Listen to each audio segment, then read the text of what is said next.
đọc co bị bật tạch tạch là nghĩ là nó cô mình sẽ vuông vuông thôi ô vài ô xa rồi gì tới khuynh ọp từ cột rồi nhá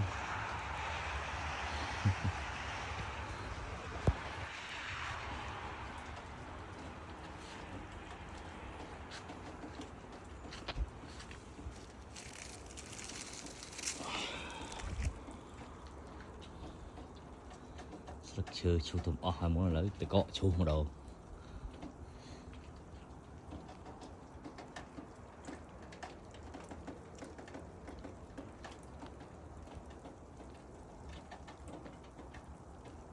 từ cọ lẹ ta làm rồi chứ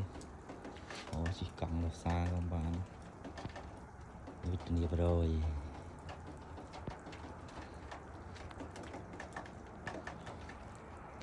năm nay thẹn lươn đi sang tới nào